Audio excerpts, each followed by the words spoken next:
Hello बेटा, welcome back. So today is the last class for this chapter. इसके बाद ये चैप्टर खत्म हो जाएगा हमारा foreign exchange rate, right. So what did I ask you in the last video? What are the various reasons for supply of foreign exchange, right. तो चलिए आते हैं। यस, आपने सही आंसर किया है। सो डिमांड के ऑपोजिट हो जाएगा जब फॉरेन कंट्री के लोग टूरिस्ट इन इंडिया, जब वो इंडिया घूमने आएंगे तो हमें फॉरेन करेंसी मिलेगी। What do you understand by supply? Supply means inflow of foreign currency. कब फॉरेन करेंसी इंडिया में आएगी, हमें मिलेगी, हमारे पास आएगी। डिमांड में क्या हो रहा था? आउटफ्लो, फॉरेन करेंसी हमारे पास से जा रही थी। सप्लाई में फॉरेन करेंसी हमारे पास आ रही है, इनफ्लो हो रहा है। तो कब मिलेगी foreign currency?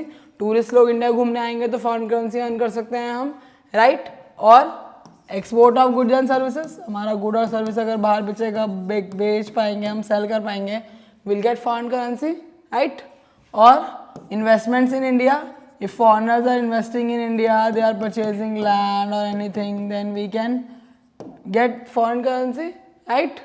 Unilateral transfers from abroad, अगर अब हमें कोई कुछ भेज रहा है बाहर से, पैसे भेज रहा है या कुछ है, then we can get foreign currency, right. Now if they want the benefit of speculation, they are buying Indian currency for speculation, then also we can get the foreign currency. So these are the various reasons by which we can get the supply of foreign currency. बेटा foreign currency हमारे पास आ सकती है इन कारणों की वजह से, right.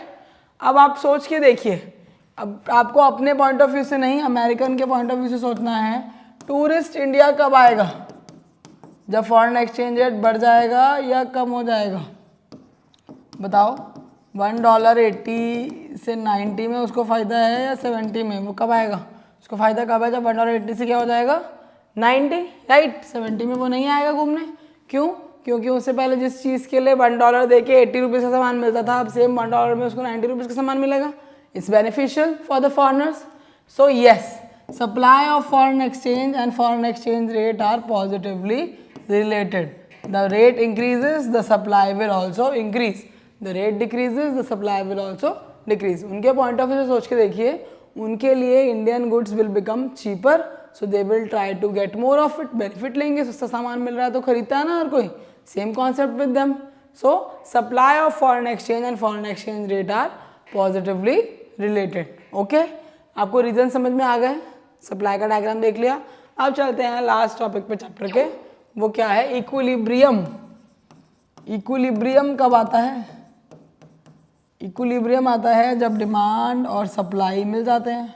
तो ये है डिमांड ऑफ फॉरेन एक्सचेंज, यहाँ पे है फॉरेन एक्सचेंज रेट, और ये है सप्लाई और डिमांड ऑफ फॉरेन एक्सचेंज. ये हो गई सप्लाई. इक्विलिब्रियम कहाँ आएगा? यहाँ पे E is the equilibrium rate of exchange, OR is the equilibrium rate of exchange, OQ is the equilibrium quantity and E is the equilibrium point, right. ये आपने पढ़ा ही है 11th क्लास में, सिमिलर है, बस अब ये फॉरेन एक्सचेंज या फॉरेन एक्सचेंज रेट के लिए है, राइट. अब क्या ये इक्विलिब्रियम चेंज हो सकता है? बिल्कुल हो सकता है. कैसे? There can be 2 scenarios. Number 1, change in supply, right बेटा, and number 2, change in demand. चलिए आइए एक एक करके इन दोनों को भी देख लेते हैं फटाफट. So first let's quickly come to change in supply. मान लीजिए कि अब हम यहाँ पे चेंज इन सप्लाई की बात कर रहे हैं कि क्या हो रहा है. फॉरेनर्स, मान लीजिए आपको केस दे रखा है, foreign tourist are visiting India more because of the pleasant weather conditions. So in this what will happen? Tourist ज़्यादा इंडिया आ रहे हैं तो क्या बढ़ जाएगी? फॉरेन करेंसी ज़्यादा मिलेगी. क्या बढ़ेगी? सप्लाई. सप्लाई बढ़ेगी, इसका मतलब सप्लाई कर्व कहाँ शिफ्ट होगा? राइट में या लेफ्ट में? राइट में, यस. तो supply curve shifts towards right, keeping other things constant, बाकी सब वही है. So now what is the new equilibrium? The new equilibrium is this E1, the quantity has risen and the exchange rate has fallen, right. So this is when what happens? Increase in supply, the A case. Second case, suppose मान लीजिए India ने foreign tourist ban कर दिए. For example during Covid, all foreign flights are cancelled because of some pandemic situation in India, so no tourist can go to India. अब क्या foreign currency आएगी India में? नहीं आएगी. सप्लाई क्या हो जाएगी? पहले से बहुत कम हो जाएगी, राइट. तो सप्लाई कब कहाँ शिफ्ट हो जाएगा बेटा? लेफ्ट में.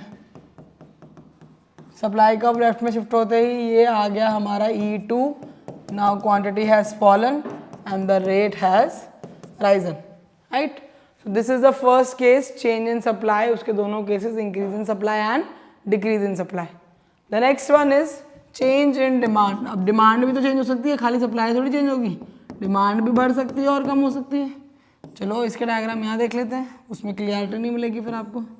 ये है हमारी डिमांड और ये है सप्लाई, किसकी, फॉरेन करेंसी की। यहाँ पे क्या है, फॉरेन एक्सचेंज रेट, और यहाँ पे क्या है, demand and supply of foreign currency, right.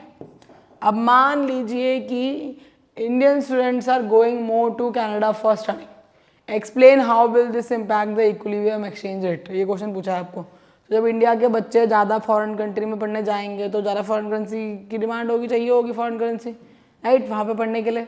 तो फॉरेन करेंसी की डिमांड क्या हो जाएगी, बढ़ जाएगी, राइट। फॉरेन करेंसी की डिमांड बढ़ते ही डिमांड का अब कहाँ शिफ्ट होगा, राइट में, यस, D1 D1। बाकी सब चीज़ें वही हैं। डिमांड बढ़ते ही पहले जो इक्विलिब्रियम E पे था यहाँ पे OR और OQ पे, अब वो कहाँ पे शिफ्ट हो जाएगा डायरेक्टली, अब वो सीधा शिफ्ट हो जाएगा यहाँ पे E1 पे, जहाँ पे एक्सचेंज रेट भी बढ़ गया है और क्वांटिटी भी बढ़ गई है, दोनों चीज़ें बढ़ गई हैं। $1.80 से कितना हो गया है, 90, right, because of the impact of more students going to Canada for studying. Okay, आपको ये समझना है, पहले हमने बोला कि बच्चे ज़्यादा जा रहे हैं कनाडा, उसके बाद हमने इम्पैक्ट पढ़ा। कभी कुछ कुछ क्वेश्चंस में होता है पहले इम्पैक्ट होता है, बाद में फिर हमें पता चलता है कि उसको इंक्रीज होगा या डिक्रीज होगा, राइट। ये है increase in demand, first case. मान लीजिए कि जो सेकेंड केस है हमारा वो है कि डिमांड कम हो गई है, कि मान लीजिए कि इंडिया ने चाइनीज़ गुड्स और गेम्स बैन कर दिए हैं, तो अब चाइना से हम कुछ नहीं ले रहे, तो हमारी चाइनीज़ करेंसी के लिए डिमांड कम हो गई। तो डिमांड कब कहाँ शिफ्ट होगा बेटा, यस, वेरी गुड, लेफ्ट में D2 D2। अब इक्विलिब्रियम कहाँ आ जाएगा, यहाँ पे E2, the quantity has fallen, yes, and the equilibrium exchange rate has also fallen. Buy, China से कुछ सामान लेना नहीं है तो फॉरेन चाइनीज करेंसी येन की डिमांड नहीं करेंगे, डिमांड कम हो जाएगी, डिमांड कम हो जाएगी तो डिमांड कम लेफ्ट में शिफ्ट हो जाएगा, एक्सचेंज रेट फॉल हो जाएगा, हमारी करेंसी की वैल्यू बढ़ जाएगी, अप्रिशिएट हो गई इंडियन करेंसी, और चाइनीज करेंसी क्या हो गई, depreciate. So this is the whole concept of equilibrium, simple case. Then there are two types of changes, change in demand and change in supply, right. Then foreign exchange market, as such types of exchange market आपके syllabus में नहीं है, बस foreign exchange market का meaning आपको पता होना चाहिए।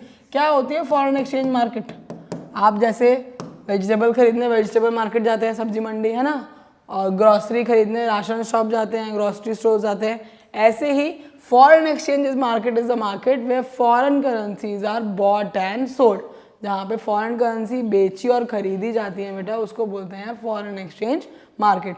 इसमें भी अलग अलग टाइप के एक्सचेंज रेट या मार्केट्स होती हैं, forward market, spot market, this that is not a part of your syllabus, only this much you need to know what the definition. Okay, I hope the chapter is clear to you. Go through the HOTS of this chapter are very important, the conversion of the rates, right, HOTS के अलग अलग question वो इस chapter में important है, board exam में काफ़ी आ जाते हैं, उनको गो थ्रू कर लीजिए, कोई भी डाउट है तो पूछ लीजिए।